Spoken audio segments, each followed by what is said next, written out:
Thank you for joining us today. I'd like to introduce you to Daniel Hague of ClearCycle Limited. Thank you for joining us again today, Daniel. Good to see you, Dave. Great. We did a podcast, I think it's probably the summer of last year, and you talked about ClearCycle and what you do. And we're going to be talking about a slightly different thing, which we'll come on to shortly. But just for those people who don't know much about ClearCycle, can you give us a quick overview of ClearCycle, what it does, and where it fits in the supply chain cycle, please? Of course, can, Dave. So my background is logistics. I worked in sales and operations under parcels for 14 years at Tufnell's, the big green parcel machine, sadly no longer with us, and then spent 7 years as business development director at Arrow XL, the UK's largest two-person home delivery. So during that time, I kind of became quite aware of returns, the amount that come back and why they come back. And 5 years ago, I joined a business, ClearCycle, that's 8 years old. Business was started by our CEO. He was a retailer who had returns, didn't like the outcome, didn't like the amount of money he got, didn't like the loss of brand protection because he didn't know who bought the goods and didn't know of any environmental damage. So wanted to solve those three problems. Looked around, explored the tech refurb market where you get laptops, mobile phones, refresh them and sell them back to consumer. Found out that was quite a crowded market. So looked around and found out that furniture was a big sector with about 11% of furniture that sold online comes back. So he basically started a business to offer a solution to retailers for that. So when I joined, there were 5 of us. There's 54 of us now. So we've grown a lot in 5 years. Been FT top 1,000 fastest growing companies in Europe for the last 4 years. Work with big furniture retailers. We take in their items either trailer load from them or piece by piece from the carrier to take out the cost and handling costs for them to receipt the goods. We bring the goods in and we can provide back to stock solutions, so we can actually get the stock, inspect it, and either return it back to them to sell in perfect condition, or we can refurbish it to get it back to a perfect condition. And anything that falls below a retailer's threshold and standard, we then put through our sell and refurbishment channel, and we sell when we sell that, and then work on a revenue share with our retailers. And any products that we can't refurbish back to original SKU level or can't stand the cost of refurbishment because there's too low value, we put through our in-house auction house and we sell those off via another method. So the whole idea is to get stock in, get as much as possible back to the retailer, rework anything else to make it a workable unit, and anything below that we go and sell. So it's a one-way ticket. Stock comes in and we process it. So that's ClearCycle in a nutshell as far as who we are and what we do. Thank you very much, Daniel. I appreciate that. And obviously, one of the things you mentioned there was the auction, which is a relatively new part of the business, I believe. Yep. So tell me how the auction works. And, so if I was, say, a customer of yours and I return some goods to you that we can't, resell, etc., through normal channels, how does the auction work for you, for the business, and for me, actually, if that's okay to ask? Yeah, of course. So we used to use third-party auction houses, really good, but our volume became so big that we kind of set up our own division back in late summer last year. So we look at the stock, we make some decisions. We have a bunch of trade sales, so we know some traders that will buy the stock. We try and encourage those to be bricks and mortar only. So some people want their stock offline, so we sell it to stores that only sell in bricks and mortar. And then we also sell items through our own auction house to either members of the public. Sometimes they're small businesses, and sometimes they're people that want to go and buy product. Yeah, there are people that will buy a sofa that's broken, reupholster it, repair the arm, and use it for themselves. So, we sell sometimes sofas where people have them in for their pets, in the garage, etc. There's always use for a product, and it's just you've got to find it. If we can't take it back to original SKU level, we're trying to see what other value there is in that product. Cannibalizing for parts is something we do, but ultimately, trying to sell those items off. Sometimes, if you have an item, a £70 item that's brand new, you can't refurbish that, put it through a channel and sell it with distribution costs and make money. It's cheaper to go and exit it through an auction house. So we just create a listing and people will go and buy that stock. Okay, and say I return some items, so you'd sell it on my behalf, whether it be on, you said online, sometimes offline, depending on my criteria. But if it's online through an auction, without going into exact numbers, is there a certain fee you charge, a percentage, without Sure. going into what it is? Yeah. I mean, we work on a case-by-case basis with clients, but essentially we take out the all costs to do with the sale, refurbishment, and distribution. So with auction, it can be as simple as just the auction fees. With refurbishment, it's refurbishment, sales channel, and distribution and warehousing, etc. So we take out all the costs to do with refurbishment and sale, and then whatever's left, we call that a net yield, and we split that between us and the retailer, with them getting more than us. So it's in our financial interest to sell the items for the highest possible amount because we get a percentage of what is left. So it basically just aligns our motivation to try and have the highest possible exit rate for all of the goods, whilst making sure we move them on and goods are sold in a timely manner. No, it's good. Exactly the same applies to auction as it does to retail in that way. Yeah, no, it's really good. And it's a very wholesome approach. And one of the things we talk in, on a normal podcast about, the green transition, by what you're doing, you're helping that green transition and what goes on. But we'll come back to that later. So obviously, tell me about returns, if you can, obviously mainly in furniture perhaps, but what sort of percentage are returns, and then what causes returns, if that's okay to go through that for me? Yeah, sure. So the percentage of returns, it's a really strange one, Dave. I mean, people don't want to shine a light on this. That they don't. Fashion retailers can be as high as 45% returns, because you'll end up in a scenario where someone will buy, say, two different dresses or two different colors of dresses in 3 sizes. So they're actually buying 6 dresses just to have one. They'll try them on and send 5 back. So you end up with those kind of returns. And then within furniture, it's if it doesn't match the image. We all, you've seen the jokes about Wish. You buy something and it's oversold, and it arrives and it's not something you wish. So does the image match the product? It's really important to get that right. You have carrier damage, so that can happen. Items can get scuffed and knocked in transit, sometimes not from the carrier's fault. It could be that it has to do an emergency stop, or it could be that someone's not in when they book the delivery and they have to go back 2 or 3 times, and that excess traveling can lead to damage because the packaging isn't designed to be handled multiple times. You then have entering the product and entering the household, so you'll end up with scenarios where it won't fit in. It's big enough to fit in the right position, but it can't fit in an internal door or up a stairs, but it has to get unpacked and the like. You've then got the lighting. Is the image right in the photography? Because it could be a darker room and it's not the shade of grey. You've then got comfort to overlay on that. What you find comfy on a sofa, you may find it comfy. So your partner may find that too firm or too soft. It's that Goldilocks thing. There's so many reasons why returns happen. So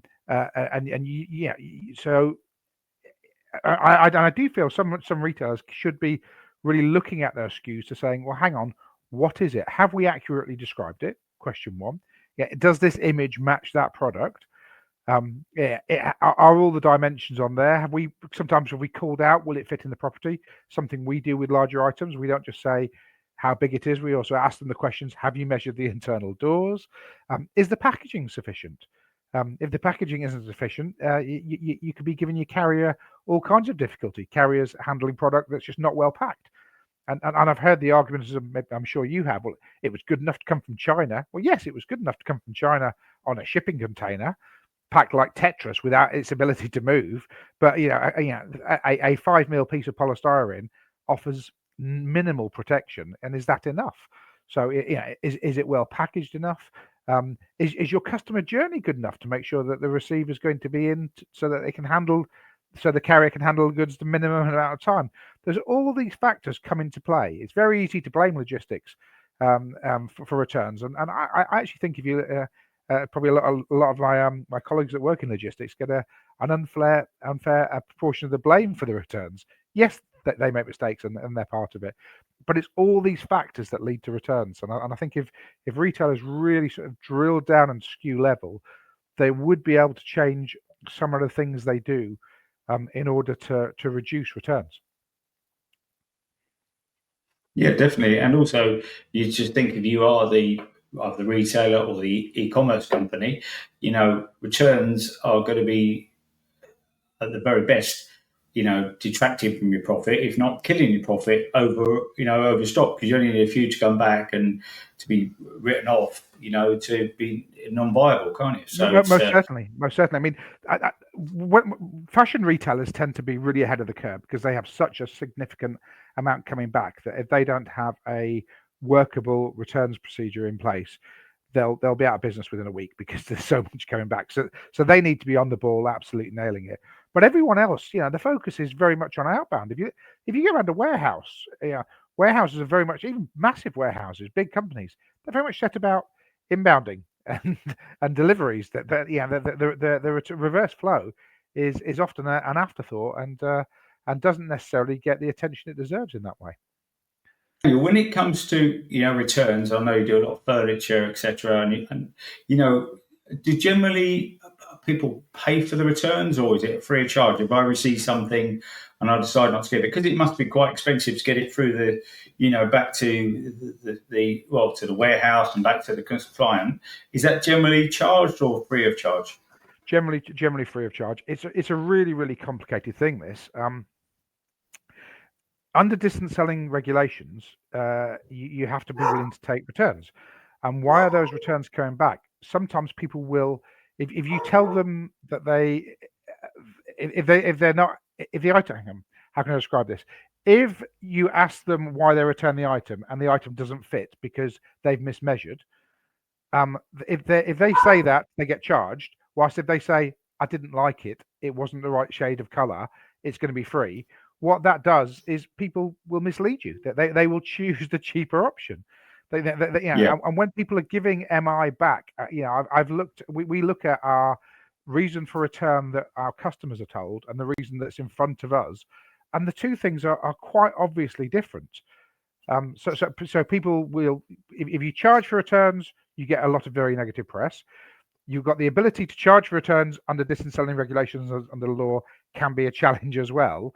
And you've lost potentially a future customer. And ultimately, a customer can just pick an option to say, oh, well, it broke. And how can you disprove it? And it could be the customer will actually break it just to get it back. So, yeah, I'm afraid retailers are just left frequently on the hook, which is an incredibly expensive thing to return an item. And it's left to the retailer to pick up the pieces. I'd imagine with your experience, both having worked in the sectors and what you do now, I bet you've seen some interesting things. Yes, yeah. I mean, so a few anecdotal stories. There's a very significant retailer who stopped the sale, and I believe still does, the sale of temporary camp beds, Z beds, call them what you will, around about October, because they used to find their sales went up in the run up to Christmas, and then after Christmas, relatives come round, they all come flowing back. We see a lot of quite expensive fake Christmas trees that suddenly fail in January. Well, no, they don't. Someone's bought it for Christmas and send it back. Back in the day, when a lot of retailers used to send out large TVs when they were very expensive. They're a cheaper commodity now. And when there was a World Cup, TV sales used to increase. And then when England left the World Cup, the return of those TVs was out of kilter. There was a sudden spike in return of TVs, and they're just a few examples of returns that come back. I'd say the vast majority of people are very honest. The bigger the retailer, the bigger the problem. But you'll always end up with an amount of people that will mislead or use returns to their advantage. There's a lot of the box mattress companies now give a 365-day guarantee to which is they're standing by their product. They're doing the right thing. When you speak to some of those, the amount of returns that happen are within a week is reasonable, because what you find comfy, I may not. Within a month, okay, they've given it a try, but then there's a big lull, and then suddenly, 11 and a half months later, there's a spike in returns. Yeah, you've gone through 11 and a half months, and now you're making that decision. It's the nature of the beast, I'm afraid. You'll always get a proportion that will take advantage of those situations. Well, having worked in recruitment, I've learned there's nothing stranger than folk, and we're all wired differently and do things differently. Yeah, and it's very interesting. And sometimes hard to fathom why people do stuff, and those people doing returns. You can imagine if they got an economic issue, you could see the temptation but there may be some people who are very affluent that still return the items to stay more affluent, perhaps. So you must see all those things. So, Indeed. and when returns come back to you, to repackage them to resell them, is that very expensive? And does that come away from being green, as we've talked about before? Yeah, I mean, I think if you were to ask most people as to what happens to their returns, we've all sent stuff back. We've all bought stuff, hasn't been what we wanted, doesn't fit, wasn't quite what we thought, sent it back. And I think there's a genuine belief out there that returns just find their way back onto the shelf and are sold again. And that's actually it's a real challenging thing. The product can be absolutely fine, but if the outer packaging is corrupt, you've now got to find a way of economically checking, inspecting, and reselling that. And if you're selling a product that's quite low value, the effort of doing that can make it cost prohibitive. It could be that a box is torn, a kettle, a piece of small domestic appliance, something like a soup maker or something along those lines. People will just tear the box, get the product out, doesn't meet their expectations. Maybe didn't read it properly, whatever, but it doesn't meet their expectations. Lump it back in the box, no packaging around there, put some brown foreign tape over it, send it back to the carrier, and they get the refund. Well, the product is no longer sellable in that way. So what happens to these products? A proportion goes back to stock, and that's great. But economically, a proportion won't be able to because it won't bear the cost of inspection, and they're then just sold off frequently as a pallet lot of mystery items. If you look at auction sites, you'll see significant retailers selling mixed items of pallets where people will buy it hoping to find a few gems in there. I mean, these are more traders that they kind of buy them. So you've got the back stock element, you've got the amount that's not refurbishable, it's not economically viable, and then you get the remainder. What happens to that? Well, sometimes retailers try and sell it to their own second stores. Sometimes it's jobbed off is the expression. So it's somebody buys it who then trades it in marketplaces or discount retailers. And some finds its way to landfill. Some is destroyed. Some is sent. More and more is sent as burnable waste for energy recovery. There's an interesting program on BBC iPlayer about that. So it's not landfill and it is energy recovery, but it still has a carbon impact. Still has to get moved and still is a polluter. Some people send items intentionally for recycling, and there's a belief then that when you send it for recycling, I've done a good thing. Because it's recycled. But you just think about recycling. Just think about recycling plastic. Where you have to remove the plastic from the metal. So you have to send it to a place. So you've got the road transport in moving it from one place to the next. It then has to have some kind of dismantling, which can be aggressive. It can be a smash. It can be a physical. But there's effort and energy that goes into that. It has to be broken down to its different component, electrical. And plastic and paper and cardboard. Those products are then moved to a secondary site where they go through some kind of milling process, heating process, melting process. Plastic is broken down into incredibly small plastic granules to be moved into other plastics. It's a phenomenal amount of energy and effort and all the movement to do all of that. So yes, it is not going into the ground, but the energy taken to move it back to component level to be reused for something else. It's a lot of energy. And if you just think about that, we even when you put things in a recycling bin, we all think, oh, it just magically fairies recycle it. Well, there's still energy going into it, isn't there? And there's still road miles involved in that to make it happen. Yeah, that's very, very interesting. And the normal question we ask, and I'm going to ask a similar question. So, yeah, over the next 3 to 5 years, do you see returns world changing anything to make us us as consumers more conscious and to avoid really actually before we purchase to avoid returns rather than presume it's not, or or is there a way or could it be a way of maybe driving the cost back that would be prohibitive to people not buying but returning? I'm not convinced of the latter. I think there's a few retailers have looked at charging for returns, and there is a challenge to it. I think as businesses become more sophisticated in selling online, we all think online is quite advanced. It's still quite a young thing. We're talking 20, 15, 10 years old, depending on when you join the cycle. As businesses get better at understanding the data, they will start to wean out these products and they'll start to understand where the problem products, and there are problem products where if they can remove those, their returns move significantly less. I speak to retailers just within our sector, 10-11% is typical. I speak to people that are higher than that and some that are significantly lower than that who have really worked the problem. So you can understand what's happening and have an influence to try and reduce it. Doorstep discounts or allowance to keep is becoming quite prevalent now, where you're not happy with it, but can I give you 10% off, £20 to keep it? And you think, well, in that case, it's not a bad price. I'll accept this minor imperfection, which is significantly better than bringing it back with the possibility of restocking, sending another. That's coming into play far more with retailers, which will start to reduce it. And also, as the younger generation comes through, the younger generation, Gen Zs, etc., they're far more environmentally aware and don't want to just waste product. So they're becoming far more aware of making sure they select the right thing.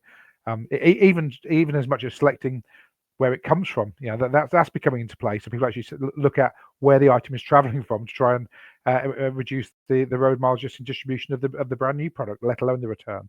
So hopefully as the younger generation takes on this mantle, that they will start to understand that it is an environmental drain, and they'll start to work it to a more reduced number.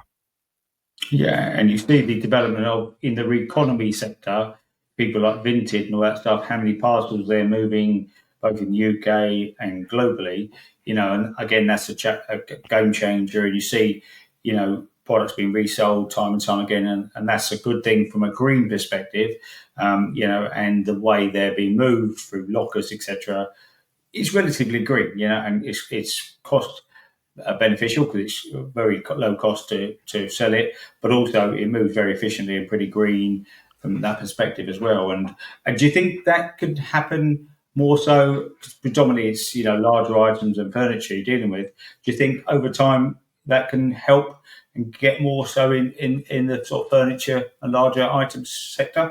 Most certainly. So Gen Z is what all the retailers find it the hardest customer to acquire, because traditional advertising methods don't work. They're more into influencers.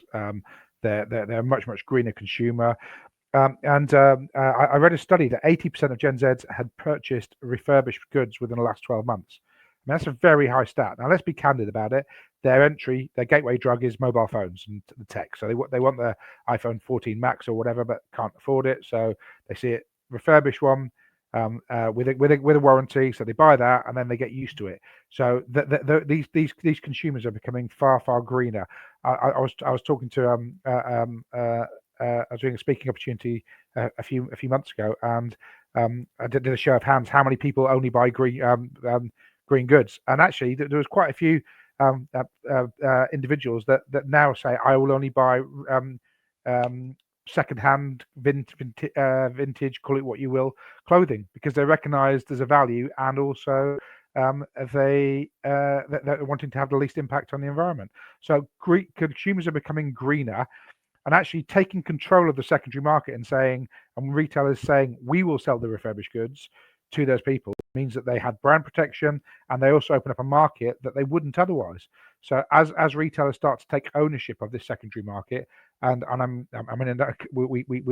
lot of our customers are in that space, are looking to move into that space. That's really where the advantages come from. Yeah, and it'd be good if there was a way of measuring the green percentage or whatever, from a delivery, of miles. Because one of the things, to having done these number of these podcasts, is where people are carrying empty loads or fresh air. If it was measurable around the country, there could be pressure put upon us all. Actually, not to embarrass anyone, but to empty running must be really expensive for everyone and not very green. So very much. So yeah, it's in nicely. Yeah. I mean, it's really interesting. If you look at you as a consumer, what if you buy food, it tells you how healthy, how much salt, etc. So food's ticked off. If you buy an electrical thing, it tells you how efficient it is. Whether people understand and read that, don't know. If you buy a house, it says that. And if you buy a car, it says it. Obviously, there's been a few manufacturers that misled. That aside, if you're buying a piece of clothing, If you're buying a piece of furniture, if you're all these other things that you're buying, how do you know how green they are? You know, there was a stat that a pair of jeans takes 1,000 liters of water to manufacture. I don't even know how that happens, but that's a phenomenal amount. So, Mm. as retailers and it can become as consumers become more aware, I think retailers will start to go down that route of providing more and more information to consumers. And yeah, the delivery aspect of it, yeah, it's very very substantial. So it's people are wanting that kind of information. It's quite hard to obtain. And as a consumer, how do you know? Yes, you can look at a strawberry to find out where it came from. But you're buying a chair. How do you know that this piece of wood came from China? It was made in India. It's very very hard to understand. In your conversations with your clients, are they looking at sort of blockchain supply chains? So where you can actually see, from where it's manufactured the whole way through. 'Cause I see some people looking at that type of thing, and if that could work, that could be good because you could have a real, if you got a proper blockchain supply chain, you'll know, where the goods were manufactured, and with food, etc. How long they've been in existence, are they friend? Do you see any? Because if I imagine if the Gen Zs, as you call it, describe it, if they could know that, that would make influence their buying criteria, perhaps. It could, but it's a matter of how do you get that into a digestible and understandable format. I think Mm. people understand calories now, so they can look at that and go, okay, I need to be less than 2,000, 2,500 calories a day.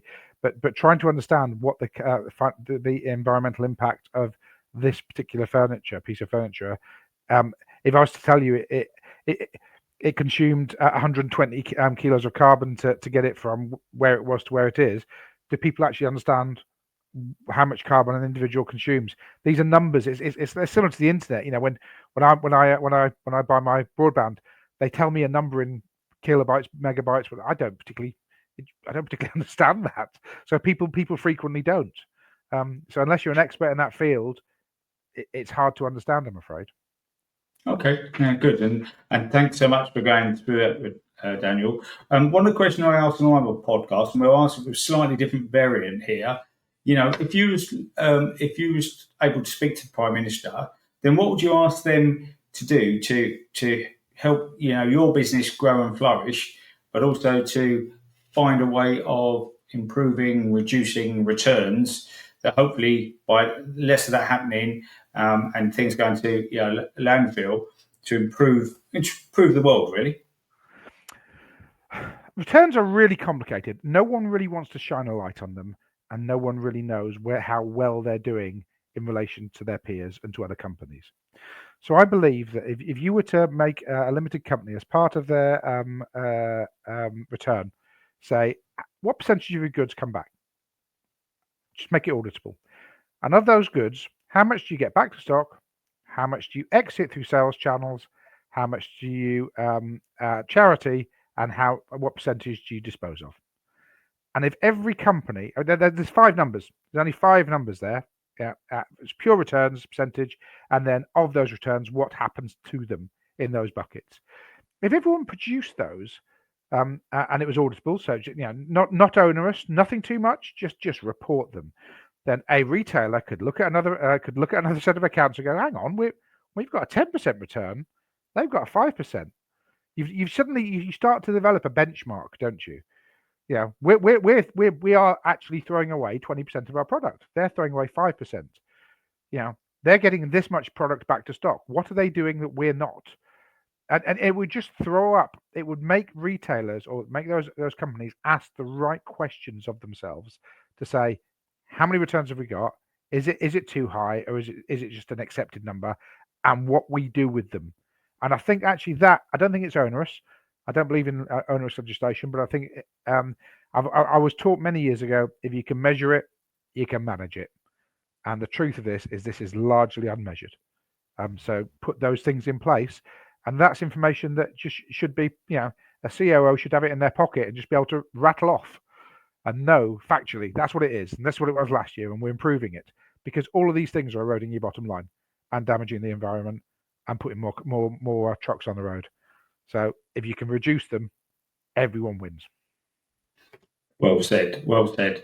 I just want to say thank you, Daniel, so much for going through that. It's really, I'm sure, it'll be very interesting to our listeners and viewers, as it was for me. And so say thanks again. I really appreciate your time. Good man. Thanks, Dave.